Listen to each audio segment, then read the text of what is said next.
Okay, we're back. Got these two bad boys mounted. I didn't even bother balancing them at this point.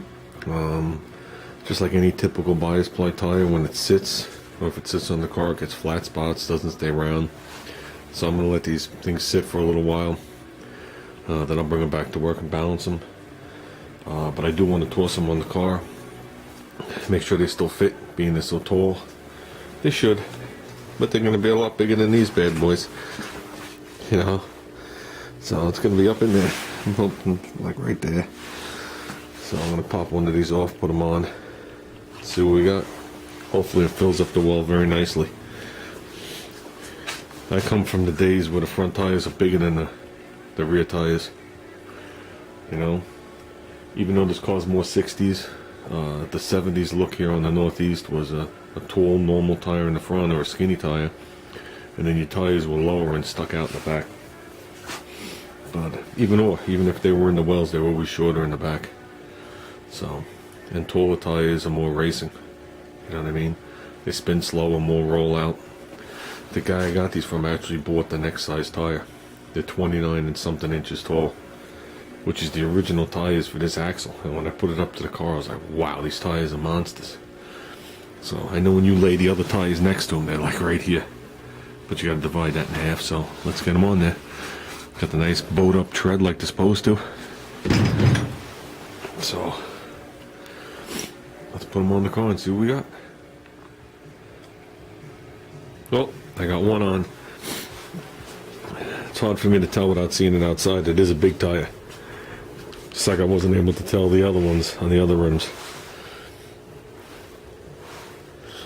Tread's only I think a quarter of an inch wider than the ones over there, but the tire's a lot bigger and has more of a belly or sidewall, which will definitely handle the weight in the nose of this car with the motor. The Firestones definitely were underrated.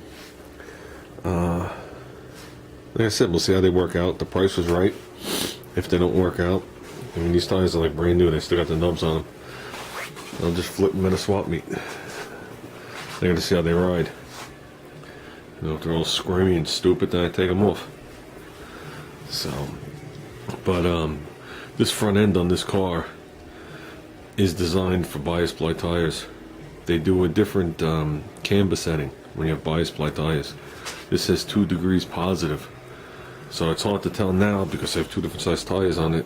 The axle's actually leaning upward, but the tops of my tires actually bow out a lot, as opposed to a modern day car where they're almost straight up and down. And that always caused a lot of sidewall pressure on the radials. Not that that mattered, but on the smaller tires it did. So that's why I want to go back to bias ply. If you ever look into getting a straight axle and you check out like Speedway and all those guys, they'll list the axle two different ways if I remember correctly. One will say with modern day camber for radials, and one doesn't. I being this axle is from 1942, they didn't even know what a radial tire was. So, but I actually like the tire filling up the well like that. It's just hard for me to tell because the fender's silver and not black. You know what I mean? And when I had the silver fenders and you put the silver type wheel on there, it went together. Now the polished wheel doesn't look right again. So that's why it's hard for me to judge. But I'm actually going to pop it back off. And it does pretty much take up the well. So we're good there. And I got plenty of room, obviously. Yeah, there's still 2 fingers up here. And whatever up there. I mean, it is inside the well here. Obviously not there. So, if they ride right, I'm sure they're staying. But that's it. I didn't even tighten up all the lug nuts. Well, that's it, guys. Let's knock out this fender. That's what I'm out here for. I'm out here to work on the fender, not to putz with tires. So.